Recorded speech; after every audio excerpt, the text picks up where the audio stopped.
இந்த கடைசி காலத்துல அன்பே பார்க்க முடியாதுல்ல. திருத்துவ தீர்க்கதரிசன ஊழியத்தின் சார்பாக நான் வாழ்த்துக்கிறேன். ஏன் அன்பே பார்க்க முடியாதுன்னு சொல்லி ஆரம்பிக்கிறேன்னா, அன்பு நிறைந்த ஒரு தாயாரை நான் உங்களுக்கு அறிமுகப்படுத்த விரும்புகிறேன். எந்த தடையா இருந்தாலும் கர்த்தர் உடைச்சு போடுவாங்க. யோர்தான கால் எடுத்து வச்சோன்னு பிளக்கல, வழி உண்டாகல. அந்த மாதிரி நீங்க இந்த மாசம் கால் எடுத்து வைக்கிற காரியத்துல தடை உடையும். அதை வார்த்தை பேசும்படிக்கு தான் என் அன்பு தாயார் கிருபா மாமல்லன் ஆன்டி அவர்கள் வந்திருக்கிறாங்க. அந்த தாயார் எங்களோட ரொம்ப வருஷமா எங்களோட கூட இருக்கிறாங்க. எங்க குடும்பத்தில் ஒருவர், எங்களுடைய மாமியாரும் அவங்களும் நெருங்கிய ஒரு தோழிகள் மாத்திரமல்ல, சகோதரிகள் கூட. ஒன்னா உட்கார்ந்து சாப்பிடுவார்கள், ஒன்றாக ஜெபிப்பார்கள், ஒன்றாகவே பிரயாணப்படுவார்கள். சிலலாம் ஒன்னா இருக்கிறது பெரிய விஷயம் இல்ல. அப்படி ஒரு அன்பு நிறைந்த ஒரு தாயார். அன்புனா அவ்வளவு ஒரு அன்பு. அவங்களுடைய அன்புக்காக நான் ஆண்டவருக்கு நன்றி செலுத்துகிறேன். அருமையான தாயாரை கர்த்தர் அழகாய் பயன்படுத்தி கொண்டிருக்கிறார். அவங்களோட நாவல கர்த்தருடைய வார்த்தை ரெடியா இருக்கு உங்களோட பேசும்படிக்கு. அவங்க கையில ஒப்பு கொடுக்கிறேன். நாம் கரங்களை தட்டி வரவேற்போமா கிருபா மாமல்லன் ஆன்டி அவர்கள். எஸ். கர்த்தருடைய பரிசுத்த நாமத்துக்கு ஸ்தோத்திரம். திருத்துவ ப்ராப்பர்ட்டி மினிஸ்ட்ரி மூலமாக உங்கள் அனைவரையும் அன்புடன் வரவேற்கிறோம். கர்த்தர் இந்த நாளில், இந்த மாதத்துல நமக்கு கொடுத்திருக்கிற தலைப்பு, தடைகளை உடைக்கிறவர் நம்ம முன்னால சொல்கிறார். அந்த தலைப்பில் நம்ம சில காரியங்களை இந்த நாளில் ஆராய்ந்து பார்ப்போம். சரியா?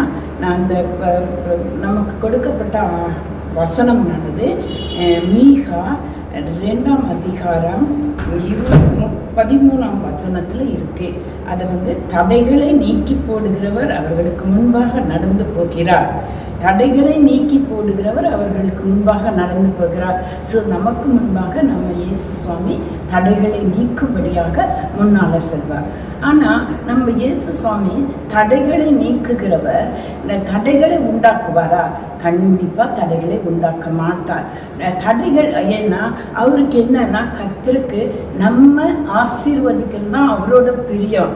அவருடைய வசனம் என்ன சொல்லுது? உன்னை பெருகவே பெருக பண்ணுவேன், உன் எல்லைகளை விரிவாக்குவேன் என்று சொன்ன தேவன் தடைகளை உண்டாக்குவாரா? உண்டாக்க மாட்டாரே. ஆனால் சில சமயங்கள்ல சிலருக்கு தடைகள் உண்டாகுது. அந்த தடைகள் எதனால உண்டாகுதுன்னு நாம் இன்றைய தினத்துல முதல்ல தியானிப்போம். ஏன்னா தடைகள் உண்டாகிறதுக்கு அநேக காரியங்கள் நம்ம இடத்துல நாமே அறிந்து அறியாமலும் செய்கிற தப்புகள் அதிகமாக உண்டு. அது என்னன்னு சொல்லி நாம இந்த நாள்ல அறிந்து கொண்டு அதை ஆராய்ந்து பார்த்து நம்ம தடைகளை உடைக்கிறவரை முன்னால் அனுப்புவோம். சரியா? முதல்ல நம்ம தடைகளை உடைக்கிறத நம்ம கவனிக்கும் போது, தடைகளை உடைக்கிறவர் முன்னால போறாரு. அந்த வசனத்தை நீங்க பார்க்கும்போது அந்த வசனத்துல என்ன இருக்குன்னு சொன்னீங்கன்னா, தடைகளை நீக்கி வாசல்களை உட்பிரவேசித்து கடந்து போவார்கள். அவர்கள் ராஜா அவருக்கு முன்பாக போவார், கர்த்தர் அவர்கள் முன்னணியில் நடந்து போவார். அப்போ கர்த்தர் நம் முன்னணியில் நடந்து போகணும். அப்படின்னா நம்ம அந்த அளவுக்கு நம்ம பரிசுத்தமா இருக்கமா? அந்த அளவுக்கு நம்ம கிட்ட என்ன இல்லை? தடைகளை உடைக்கிறவர் போகாதபடி என்ன தடுக்கும் அப்படின்னு சொல்லி நம்ம ஏன் தடை உண்டாச்சு அதை நம்ம முதல்ல ஆராய்ஞ்சு பார்க்கணும். அப்பதான் நம்மளை சரிப்படுத்திக்குவோம். தடைகளை நாமளே வச்சுக்கிட்டு ஆண்டவரை உடைங்கன்னா it is not possible. So நம்ம என்ன பண்ணணும்? முதலாவது நம்மளை ஆராய்வோம். நான் பைபிள்ல சில எக்ஸாம்பிள்ஸ் உங்களுக்கு கொடுக்குறேன். அதன் மூலம் அவங்களுக்கு என்னத்துல எங்க தடை ஏற்பட்டது நம்ம பார்ப்போம். அந்த மாதிரி தடைகள் நம்ம இடத்துல இருக்குதா, நம்ம இடத்துல நம்ம கேரக்டர்ல அந்த காரியங்கள் இருக்குதா என்பதை நாம இப்ப பார்க்கலாம். முதலாவது நீங்க எடுத்தீங்கன்னா, ஃபர்ஸ்ட் பைபிள்ல ஆதியாகமத்துல நீங்க பார்த்தீங்கன்னா, தடைகளை உடைக்கிறவர்ல எக்ஸாம்பிள் நான் ஆதாம் ஏவாளை தான் எடுத்திருக்கேன். இப்போ ஆதாம் ஏவாளை எடுத்தா எங்க தடை உண்டாகுச்சு, ஏன் தடை உண்டானது என்று நம்ம பார்க்கலாம். நீங்க எல்லாரும் ஆதியாகமம் 2ஆம் அதிகாரம் 16ஆம் வசனத்தை எடுத்துக்கொண்டீங்கன்னா அதுல இருக்கு. உங்களுக்கு எல்லாருக்கும் ஆதாம் ஏவாளுடைய இது தெரியும். ஆண்டவர் உலகத்தை படைத்து எல்லாத்தையும் உண்டாக்கி நீங்க ஆளுகை செய்யுங்கன்னு சொன்னாரு. எந்த அளவுக்கு அவங்களுக்கு அதிகாரம் கொடுத்தாருன்னா, எல்லாம் அங்க இருக்கிற ஒவ்வொரு மிருகங்களுக்கும் பறவைகளுக்கும் ஆண்டவர் வந்து இந்த மனுஷனை தான் பேரிடவே சொன்னாரா. எவ்வளவு அற்புதமான ஆசீர்வாதமான காரியம். ஆண்டவர் பேர் வைக்க சொல்லிருக்காரு. அன்னைக்கு என்னை வந்து சிங்கம்னு சொன்னது இன்னைக்கும் சிங்கம் தான், அன்னைக்கு வந்து குதிரைன்னு சொன்னது இன்னைக்கும் குதிரை தான். அந்த மாதிரி ஆதாம் தான் பேரிட்டாரா. பேரிட்டு அந்த அளவுக்கு ஆண்டவர் மனுஷனுக்கு உரிமை கொடுத்து அந்த ஏதேன் தோட்டத்துல எல்லா காரியங்களையும் பார்த்தாரு. தண்ணி உண்டாக்குனாரு, நதிகள் ஓடிச்சு, பிரிவு நூக்கணக்கானஸ்க்கு நதிகளும் தண்ணியும் எல்லா வசதிகளையும் உண்டாக்குனாரு, பழங்கள் மரங்கள் எல்லாத்தையும் உண்டாக்குனாரு. ஆண்டவர் எல்லா மனுஷனை சுதந்திரித்துக் கொள்ளுன்னு சொன்னாரு. ஆனா சுதந்திரித்துக் கொள்ளுன்னு சொல்லும்போது ஒண்ணு வந்து ஆண்டவர் என்ன சொல்லிட்டாரு, தொடாத, இந்த மரத்துல இருக்கிற கனியை நீ சாப்பிடாத அப்படின்னு சொன்னாரு. அப்படின்னு சொன்னவரு இப்ப இவங்க என்ன பண்ணிட்டாங்க, நம்மளுக்கு எல்லாம் நல்லா தெரியும். இந்த ஏவாள் அம்மா போய் அந்த பழத்தை எடுத்து சர்ப்பத்தினால வஞ்சிக்கப்பட்டு அந்த பழத்தை எடுத்து கடிச்சிட்டாங்க. ஆண்டவரை மறந்துட்டாங்க. தேவன் சொல்றாரு அந்த கனியை நீ எடுக்க கூடாது. அப்ப இவங்க என்ன சொல்லியிருக்கணும், ஐயோ என் தேவன் சொல்லியிருக்கிறாரு நான் செய்ய மாட்டேன்னு சொல்லாம அவங்க வந்து தேவனுக்கு கீழ்ப்படியாம சாத்தானுக்கு கீழ்ப்படிஞ்சிட்டாங்க. சாத்தானுக்கு கீழ்ப்படிஞ்சதுனால அவங்க அப்படியே போய் உடனே அதை எடுத்துட்டு போய் ஆதாம், அந்த ஸ்திரீயால ஆதாம் வஞ்சிக்கப்பட்டான். அந்த ஆதாமாவது சொல்லியிருக்கணும், ஐயோ தேவன் தான் பெருசு, நம்ம எப்படி இது ஆண்டவர் வேண்டான்னு சொன்னதை நம்ம தொடலாம், அப்படி நம்ம தொடக்கூடாதுன்னு சொல்லியிருக்கலாம். ஆதாமும் சொல்லல, ஸ்ரீ சொன்னோன்னே எடுத்து சாப்பிட்டாரு. அதுக்கப்புறம் என்னாச்சு, சரின்னு இப்படியே போயிட்டு அப்புறம் அவங்களுக்கு அந்த இதெல்லாம் வந்தோடனே அவங்க ஆண்டவரை பார்க்க கூட அவங்களால முடியல, அப்படி ஒளிந்து கொண்டாங்க. அப்போ அடுத்த நாள் தேவன் வரும்போது என்ன சொன்னாரு, ஆதாமே ஆதாமே நீ எங்க இருக்க, கண்டுபிடிச்சிட்டா சுவாமி, அவன் ஓடிடுறான்னா ஏதோ தப்பு பண்ணிட்டான் அப்படின்னு சொல்லி கண்டுபிடிச்சிட்டாரு. இதை நீங்க பார்க்கும்போது 3ஆம் அதிகாரத்துல இதை பார்க்கலாம். மனுஷனை உண்டாக்கி எல்லாத்தையும் நீ அனுபவின்னு சொன்ன ஆண்டவர் ஒரே ஒரு கனியை தான், ஒரு மரத்துல இருக்கிற கனியை தான் நீ புசிக்காதேன்னு சொன்ன தேவன் இவங்க எல்லாத்தையும் விட்டுட்டு அதை வஞ்சிக்கப்பட்டு புசிச்சுட்டாங்க. அதனால என்ன ஆயிடுச்சு, தேவன் வந்து கூப்பிடுறாரு. கூப்பிட்டு எங்க போன, அதுக்கு முன்னால என்ன பண்ணுவாங்கன்னா சாயங்கால வேலையில அப்படியே ஆண்டவர் வந்து அவங்களோட உலாவுவாராம். யோசிச்சு பாருங்க எவ்வளவு பெரிய ஆசீர்வாதம். தேவன் அப்படியே குளிர்ந்த காற்றுல உங்களோட அப்படியே உலாவும் போது எப்படி இருக்கும் யோசிச்சு பாருங்க. ஆனா இந்த நாள்ல என்னாச்சு, அவங்களுக்கு ஆண்டவர் கேட்கிறாரு, எங்க ஒளிஞ்சிட்டாங்க, அவங்களால ஆண்டவரை பார்க்க முடியல. ஆமா, தப்பு பண்ணிட்டா ஆண்டவரை பார்க்க முடியாது, பார்க்க முடியல. உடனே ஆண்டவரே கூப்பிடுறாரு, வாப்பா வா வா கூப்பிடுறாரு. கூப்பிட்டோன்னே அவங்க என்ன செய்யறாங்க, வராங்க. தேவனே நாங்க நிர்வாணமா இருக்கோம். They understood the world. அவங்க வந்து அப்பதான் அவங்களுக்கு வந்து இந்த உலகத்தின் பாவங்கள் இச்சைகள் எல்லாம் பூந்துருச்சு அந்த கனி மூலம். அதனால அவங்க வெக்கப்படுறாங்க ஆண்டவர் முன்னால வர்றதுக்கு. வா வான்னு சொல்லி ஒரு இலை எடுத்து உடுத்திட்டு என்ன சொல்றாரு, ஏன் என்ன பண்ண ஆதாம், ஏன் இப்படி பண்ண அப்படின்னு. இப்பவாது இந்த ஆதாம் என்ன சொல்லிக்கிறான், ஆண்டவரே நான் தெரியாம செஞ்சிட்டேன்ப்பா, என்ன மன்னிச்சிருங்கன்னு சொல்லாம என்ன பண்ணாரு அந்த ஆதாம், உடனே நீங்க உண்டாக்கி எனக்கு கொடுத்த ஸ்திரீ தான் என்ன சாப்பிட சொன்னார். சோ இவங்க வந்து they are blaming others, அடுத்தவங்களை பிளேம் பண்ணிட்டாங்க. அப்போ அந்த ஏவாளை கூப்பிட்டு நீ ஏன் போய் நீ அந்த கனியை சாப்பிட்ட அப்படின்னு கேட்டா, ஆண்டவரே இந்த சர்ப்பம் தான் என்னை சாப்பிட சொல்லுச்சு. ஸோ அந்த நேரத்துல கூட அவங்க 2 பேரும் செஞ்சது தப்புன்னு சொல்லி மன்னிப்பு கேட்டுருந்தா நான் நினைக்கிறேன். ஒருவேளை ஆண்டவர் திருப்பியும் இந்த ஏதேன் தோட்டத்துல எல்லா ஆசீர்வாதங்களையும் அனுபவிங்கன்னு சொல்லியிருப்பாரு. ஆனா இவங்க 2 பேரும் என்ன பண்ணாங்க, குற்றத்தை அடுத்தவங்க மேல போட்டுட்டாங்க, குற்றத்தை அடுத்தவங்க மேல போட்டாங்க. ஸோ இந்த இது உங்களுக்கு எல்லாம் நல்லா தெரிஞ்சதுதான். இதுல என்ன தடை ஏற்பட்டுச்சுன்னா, உடனே ஆண்டவர் வந்து அந்த தோட்டத்துக்குள்ள அவங்கள அனுமதிக்கல, தோட்டத்துக்குள்ள போறதுக்கு அவங்களுக்கு தடை ஏற்பட்டுச்சு. அப்படின்னா என்ன அர்த்தம், எல்லா ஆசீர்வாதத்தையும் அனுபவின்னு உண்டாக்குன தேவன் இப்ப அதை தடை பண்ணி போட்டுட்டார், அவங்களுக்கு தடையாயிருச்சு. ஸோ அவங்க கீழ்ப்படியாமை கீழ்ப்படியில அப்படின்னா நம்ம நல்லது அப்படி இப்படி நினைச்சு போயிடக்கூடாது. தேவன் இது ஆகாது, அது ஆகும், இது இப்படி, இது அப்படி அப்படின்னு சொல்லி இருக்கிறாருல. இந்த வேத புஸ்தகத்துல அநேக காரியங்களுக்கு நமக்கு கீழ்ப்படிக்க கர்த்தர் சொல்லியிருக்கிறாரு. நீங்க அந்த வேத வசனத்தை தினம் படிக்கும்போது உங்களுக்கு புரியும் எது கீழ்ப்படியணும், எதுக்காக கீழ்ப்படியணும். எல்லாருக்கும் தாய் தகப்பன் கீழ்ப்படிங்கன்னு இருக்கு, அதிகாரிகளுக்கு கீழ்ப்படிங்கன்னு இருக்கு. அந்த மாதிரி எல்லாம் அந்த வேத புஸ்தகத்தின் படி நம்ம கீழ்ப்படிஞ்சா நமக்கு தடை ஏற்படாது. ஆனா எத்தனை இடத்துல நாம நம்மளே தடையை உண்டாக்கியிருக்கோம். அம்மா அப்பா சொன்னா கீழ்ப்படியறது இல்ல, ஆசிரியர்கள் சொன்னா மாணவர்கள் புக்கு எடுத்துட்டு போறது இல்ல. அப்படிதான் இந்த சின்ன சின்ன காரியத்தை நம்ம அலசாய்ட்டா பண்ணி விட்டுடுறோம்.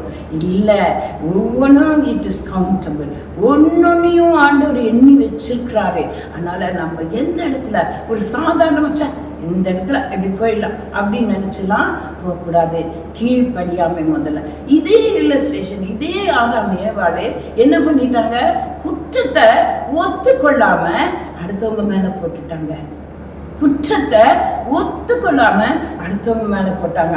அதுவும் வெரி டேஞ்சரஸ். அப்படி போட்டா குற்றத்தை தன் பாவத்தை வாழ்வடைவான் இல்லையா, மண்ணு கெட்ட வாழ்வடைஞ்சிருவான். ஆனா இவங்க அதை செய்யாம அல்ல, நீங்க கொடுத்ததுதான் சாமி. எத்தனை இடத்துல நம்ம சொல்லலாம், நிறைய குடிகாரனுங்களுக்கு பார்த்துருக்கேன். அவங்க என்ன ஆண்டவர் தான் உண்டாக்குனாரு, சிகரெட்டை உண்டாக்கி இருக்காருல்ல, அப்ப நம்ம குடிக்கலாம்ல, நம்ம அருந்துறதுக்கு தானே உண்டாக்கி இருக்காரு அப்படின்வாங்க. It is not like that. எல்லாத்தையும் உண்டாக்கி ஒரு கனியை தொடாதேன்னு சொன்னாரு. அதே மாதிரிதான் எல்லாம் உண்டாயிருக்கிற அத்தனையும் நம்ம அனுபவிக்கிறதுக்கு இல்ல, சிலது நம்ம தொடாததுக்கு. அந்த மாதிரி நிறைய காரியங்கள் அதுல தொடாததுக்கு இருக்கு. என்னெல்லாம் நம்ம செய்யறோம், மது அருந்துதல், பரியாசக்காரங்களோட உட்கார்றது, அப்புறம் இஷ்டம் போல நம்ம நடக்கிறது, நம்மளோட உடை அணியிறது, இதெல்லாம் நம்ம நினைச்சிட்டோம். எல்லாம் படைக்கப்பட்டிருக்கு, நாம அனுபவிக்கதான். It is not like that. நம்ம எந்த லெவல்ல நம்ம இருக்கணுமோ, எந்த இடத்துல நம்ம சரியா இருக்கணுமோ, அதுவும் இந்த சத்தியம் நமக்கு சொல்லி கொடுக்குது. அதுக்கு கீழ்ப்படினோம். அதே போல நம்ம என்ன தப்பு பண்ணாலும் நம்ம மனுஷங்க சில சமயம் நம்மளை அறியாமையே நம்ம தப்பு பண்ணிடுவோம். அந்த தப்பை நாம உணர்ந்து நம்ம அதை என்ன செய்யணும், சாரி இல்ல இனிமே செய்ய மாட்டோம்ப்பானா மன்னிக்கிற தேவர், மனதுருகிற தேவர். நம்ம மனது உருகி நமக்கு அதனால ஏற்பட்ட எந்த தடையா இருந்தாலும் அதுக்கு முன்னால போயிடுவார் ஆண்டவர். சரியா? அடுத்தது பைபிள்ல பாத்தீங்கன்னா இன்னொன்னு எனக்கு தெரிஞ்சது இருக்கு. அதாவது நான் நிறைய இருக்கு அந்த மாதிரி தடைகள். அதுல ரெண்டாவது நான் எடுத்த தடை ஆதியாகமம் 29:31. ஆதியாகமம் 29:31 எடுத்தீங்கன்னா அதுல என்ன இருக்குன்னா 29:31 அது என்ன சொல்லுது அப்படின்னா, லேயாள் அற்பமா எண்ணப்பட்டாள் என்று கர்த்தர் கண்டு அவள் கற்பத்தரிக்கும்படி செய்தார். ராகலோ மலடியா இருந்தாள். இந்த ராகேலும் லேயாலும் சிஸ்டர்ஸ் தான் இல்லையா? அவங்க ஆனா இந்த லேயாளுக்கு ஒரு கூச்ச பார்வை இருந்தது, அவளுக்கு அப்படி இருந்தது.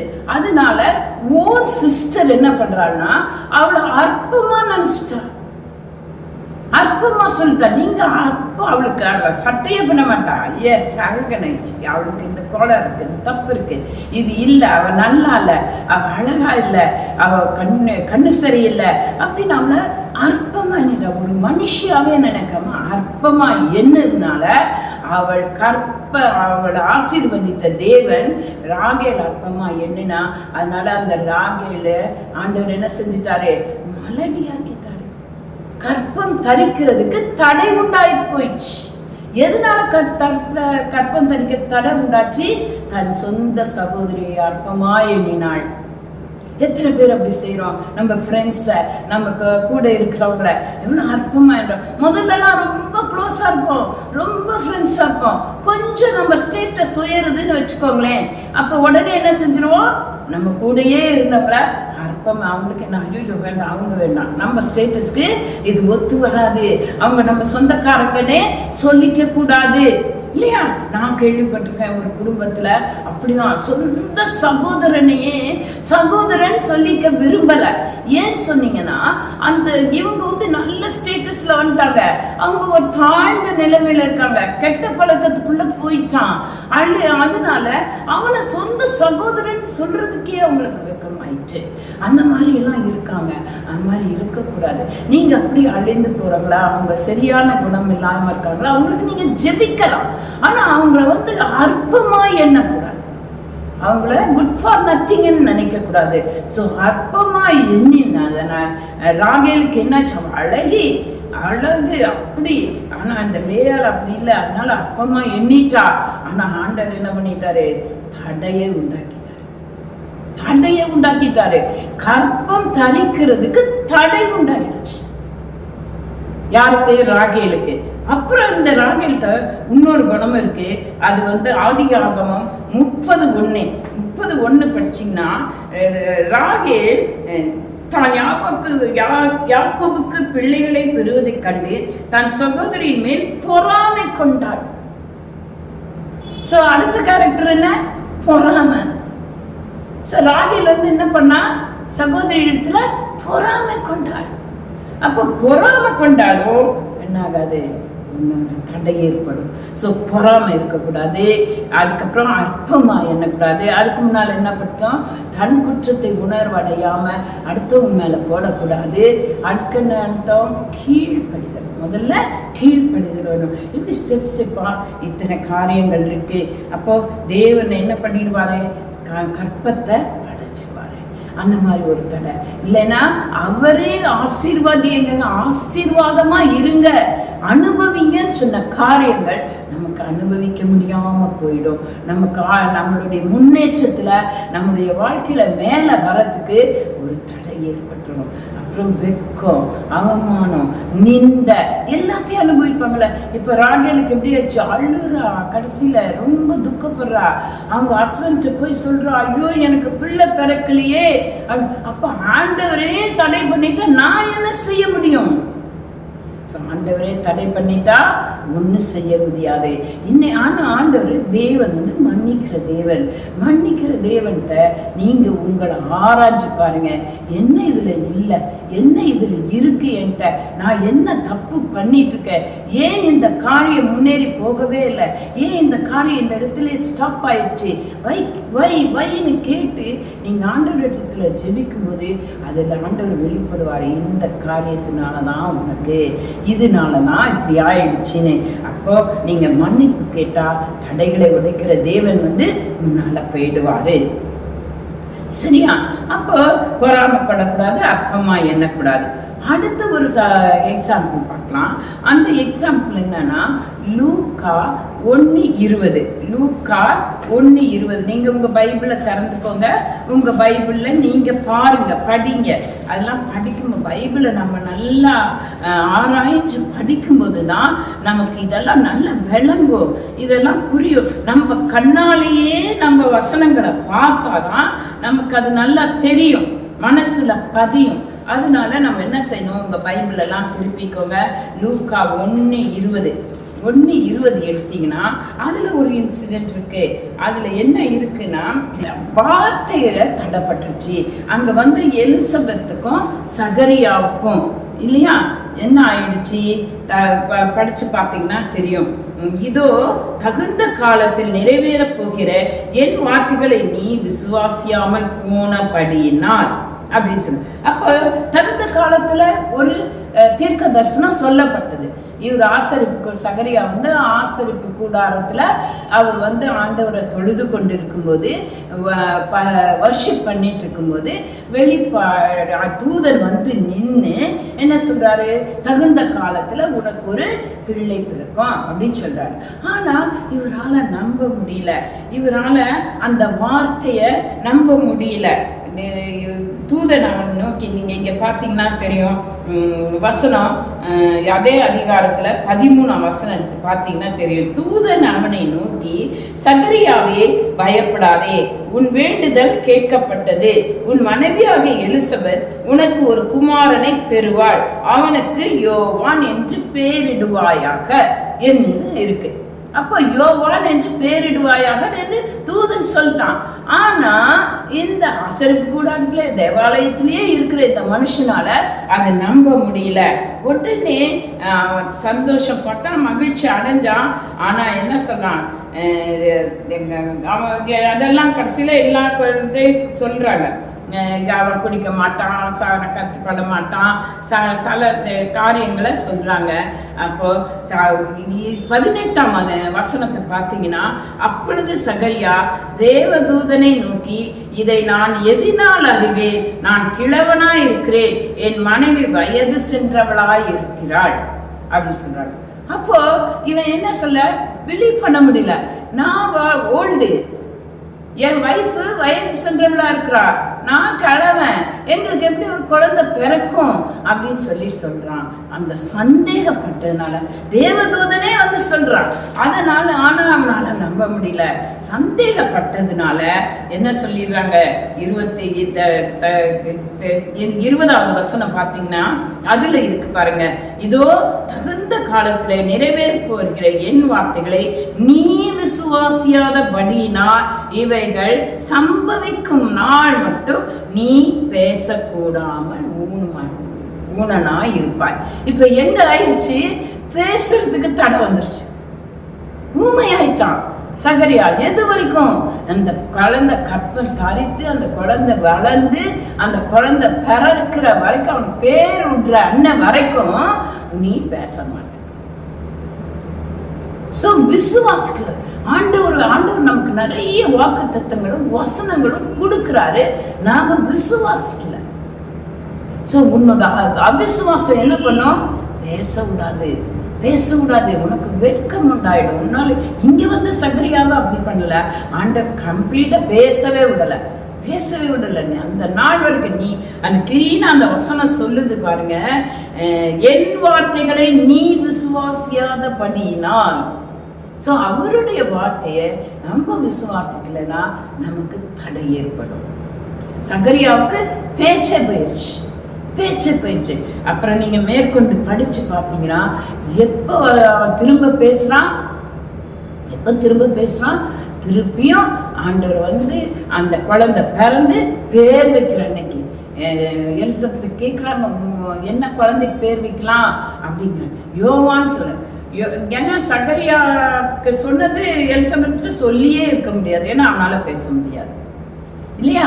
அப்ப கடைசியில குழந்தை பிறந்தோன்னா சரி தகப்பன்ட்ட கேட்கலாம், என்ன பேர் வைக்கிறது அப்படின்னு ஒரு நோட் கொண்டாங்க, ஒரு பேப்பர் கொண்டாங்க, யோவான்னு எழுதுறாங்க. அப்ப எல்லாரும் ஆச்சரியப்பட்டாங்க. தாய் தகப்பன்னு ஒரே பேரை சொல்றாங்க. ஏன்னா இந்த பேர் யாரு, ஆண்டவரால் கொடுக்கப்பட்டது. அவன் விசுவாசியாதபடினால் அவனுடைய பேச்சுக்கு தடை வந்துருச்சு. ஸோ நம்ம வந்து இப்போ பார்த்தீங்கன்னா, நம்ம ஆண்டவருடைய வாக்கு தத்தங்கள் வசனங்களை நம்ம விசுவாசிக்கலன்னு வச்சுக்கோங்களேன், நமக்கு தடை ஏற்படும்.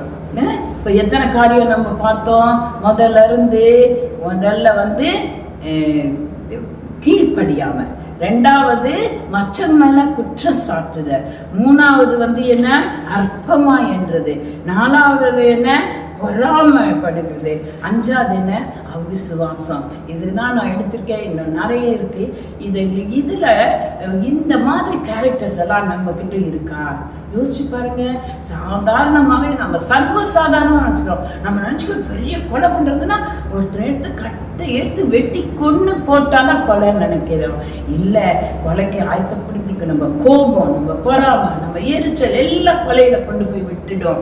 அதனால நம்மளை ஆராய்ஞ்சு பார்ப்போம், தடை ஏற்படாதபடி நம்ம எங்க கீழ்ப்படியாம இருக்கோம், எந்த இடத்துல பொய் சொல்றோம், எந்த இடத்துல வந்து அடுத்தவங்க மேல குற்றம் சாட்டுறது ரொம்ப ஜாஸ்தி. நம்ம அதெல்லாம் நம்ம ஆராய்ந்து பார்த்து நம்மளை சரிப்படுத்துவோம். இதெல்லாம் வந்து நம்மளால் நாமளே உண்டாக்கி கொள்ளுகிற தடை.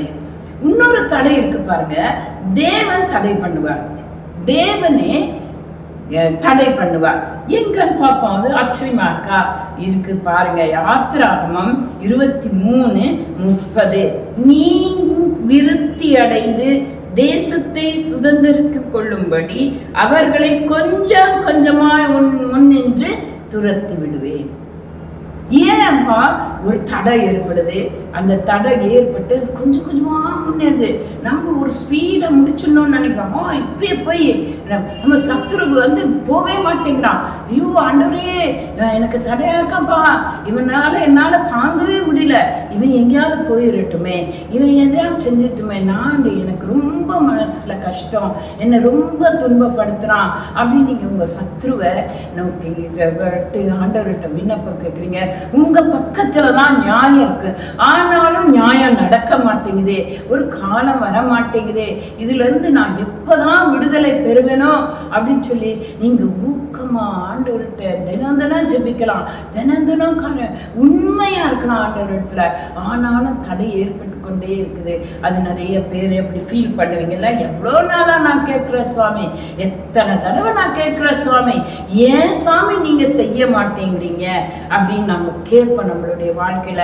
அப்படி கேட்கும்போது இந்த சம்பவம் ஆண்டவரே வந்து அவங்கள கொஞ்சம் கொஞ்சமா தான் தடுத்துறார், தாமதிக்கிறார். தடை ஏற்படுகிறது, அவங்க போறதுக்கு தடைகள் உண்டாகிறது, அவங்க சத்துருக்கள் போக மாட்டேன்றாங்க. எதுக்காக ஆண்டவர் தடை பண்ணினாரு?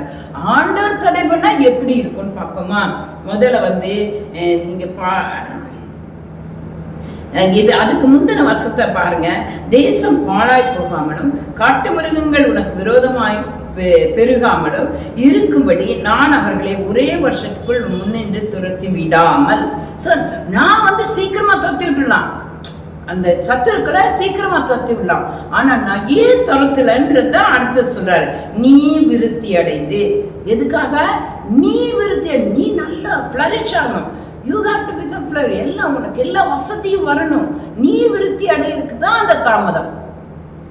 சரியா? அதுக்கப்புறம் என்ன இருக்கு? தேசத்தை சுதந்திரத்துக் கொள்ளும்படிக்கு நீ வந்து அந்த தேசத்தை சுதந்திரத்துக் கொள்ளணும், உனக்கு சொந்தமாகணும். உன்னோட அந்த ஆசீர்வாதம், நீ எந்த ஆசீர்வாதம் வேணும்னு சொல்லி அதை தடைப்பட்டு தாமதித்து மற்றவர்களால அதுக்கு யாரோ ஒருத்தர் தடையா இருக்கிறாங்க, அவங்க தடை நீங்க மாட்டேங்குது, அவங்க போக மாட்டேங்கிறாங்க. நான் ஆண்டவர்கிட்ட உபவாசம் இருந்து ஜெபிக்கிறேன், கண்ணீர் விட்டு ஜெபிக்கிறேன், தினம் ஜெபிக்கிறேன், ஆனா எனக்கு அது நடக்க மாட்டேங்குதே அப்படின்னு நீ கேட்கிறியா? ஆண்டவர் என்ன சொல்றாரு? நீ விருத்தி அடைந்து, இன்னும் நீ நல்லா ஃப்ளரிஷ் ஆயிடும், உனக்கு அந்த என்னால வாழ்க்கை ரொம்ப ஆசீர்வாதமா இருக்கணும், அதுக்காக நீ விருத்தி அடைந்து பூரணமா அந்த சுதந்திரத்தை கொள்ளும்படியாக தான் என்ன செய்யறான் தேவன்? கொஞ்சம் கொஞ்சமா அவன் சத்துருவை விலக்கி விடுறார். யோசிச்சு பாருங்க, என் தேவன் எவ்வளவு அன்புள்ள தேவன், எவ்வளவு நல்லவர் பாருங்களேன். நாம விருத்தி அடைஞ்சு நாம பூரண ஆசீர்வாதத்தை பெரும்படியாய் அந்த சத்துருக்களை என்ன பண்றாரா? கொஞ்சம் கொஞ்சமாக தடுத்துறாரா, கொஞ்சம் கொஞ்சமா. ஆண்டவர் ஒரு தடை பண்ணாரு, ஆண்டவர் அவனை தாமதிச்சாரு அப்படின்னு சொன்னா அது எதனாலன்னு சொல்லுங்க? நீங்க பூரண ஆசீர்வாதத்தை பெற்றுக் கொள்ளும்படியாய், நீங்க எல்லாம் வாழும்படியாய், எல்லா ஆசீர்வாதத்தோடு இருக்கும்படியாய் தான் அந்த சத்துருக்களை ஆண்டவர் கொஞ்சம் கொஞ்சமா தடுத்துவாரா. சரியா? அதனால நீங்க இப்ப நம்ம தடைகள் எல்லாம் என்னென்ன ஆண்டவரே தடை பண்ணா என்ன ஆகும் நம்ம பார்த்துட்டோம்.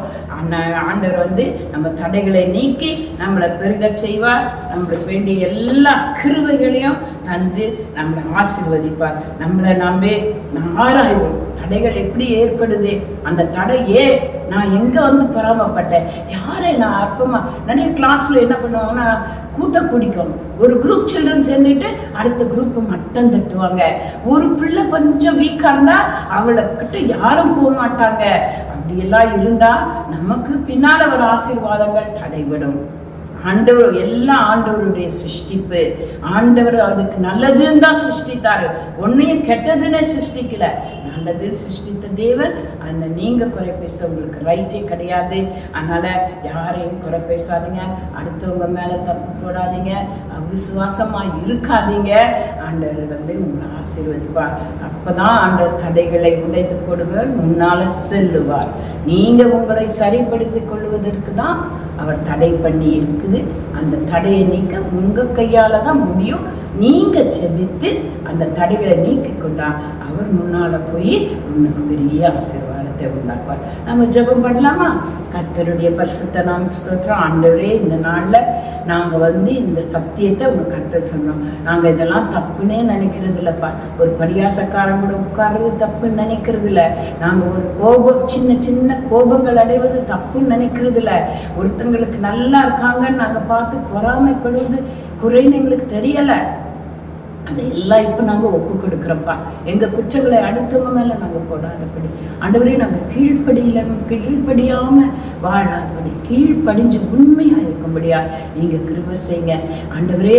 எங்களுடைய குறை குற்றங்களை எங்களுக்கு வெளிப்படுத்தி காண்பித்து நாங்கள் எங்களை சரிப்படுத்தி கொண்டு என் தேவனை நாங்கள் எங்கள் தடையை நீக்கிற இயேசுவை எங்கள் முன்னால் நாங்கள் கொடுக்குறோம் சுவாமி. நீங்கள் எங்கள் முன்னால் போய் எங்களுக்கு எல்லா ஆசீர்வாதத்தையும் தந்த தடைகளை நீக்கும்படியா உங்கள் வளமுள்ள இயேசு கிறிஸ்துவின் நாமத்தில் கெஞ்சி கேட்கிறோம் சுவாமி. ஆமென்.